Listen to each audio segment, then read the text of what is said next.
Alright guys, today we're going to talk about the Nazification of Americans. Hard-working, law-abiding, good Americans. This is what their plan is. And they started off with the Great Reset.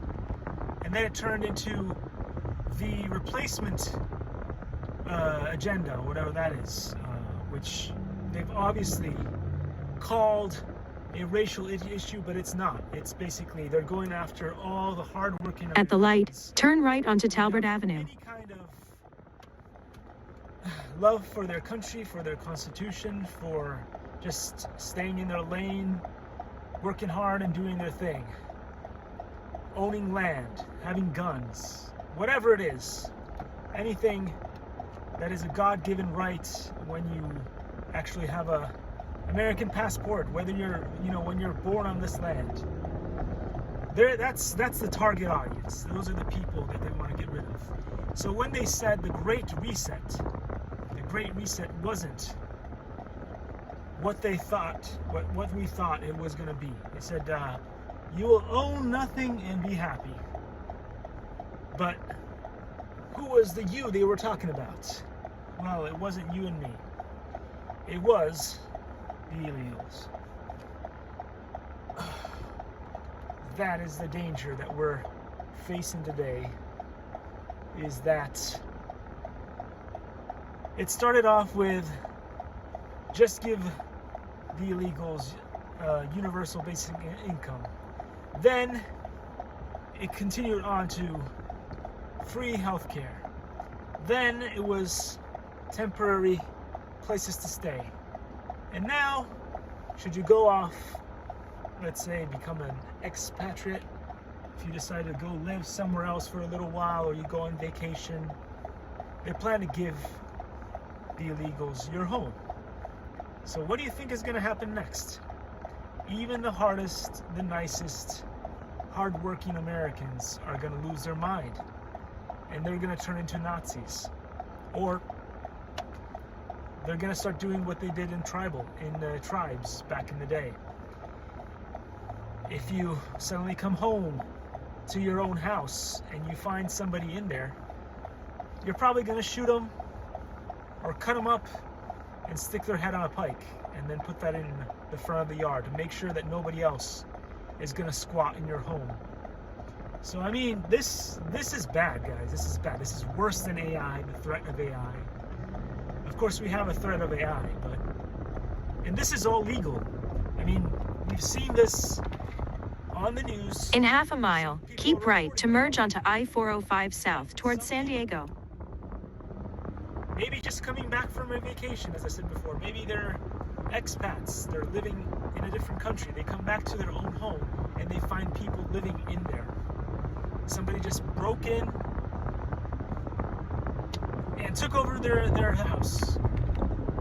And when they tried to call the police put them in prison. So what is that going to do? Go past this light, then use the right lane to keep right to merge onto I-405 south towards San Diego. Right? You don't want people to start turning themselves into the Justice League. You don't want people to start turning themselves into Batman and Robin and start doing the things that we did in the old days. And they're trying their best to turn Americans into Nazis, into violent people.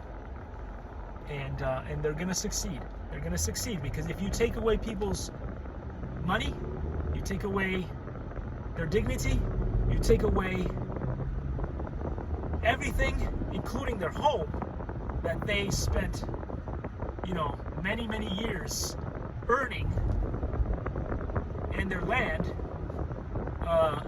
you're going to turn people who are very nice people into very angry people. And very angry people who don't know what else to do because they can't even go to the government and to their own local police for help will turn into like tribe members, as they were in the past, when you were just your average person, just doing your best to survive. If somebody showed up and suddenly was living in your house, what would you do? You'd shoot them. You'd shoot them. In 7.4 miles, Take exit 5 onto Culver Drive. Shoot them. Cut off their head and stick it on a pike and put it in your front yard so that if any other illegal was to show up and look, they would think twice about trying to do that again, right? Anyway, that is where we are today. The government has weaponized itself against the common man. And we're not talking about the criminal. We're talking about good citizens who just want to stay in their lane and do their thing. And if they leave their home, again, they go on vacation or they decide to take a year off and do something else in a different country, when they come back, they will become a weapon. And they will kill, most likely, whoever is in their home. Because, again, if you could rely on the police, but the law says that these people can legally stay in someone else's house without paying rent, without them even wanting to, against their will. Oh, it's a disaster, guys. It could not get any worse than this. Actually, no, it could get worse than this. And again, a lot of these people coming across the borders are men of warring age. So imagine if you come home to your own house and you try to get in, but you've got the keys, right? So you can get in, no problem. And when you get in, somebody just shoots you. Somebody could just shoot you. You are just going home, and somebody living inside your house just shoots you and says, you know what? It's my house. The government said so.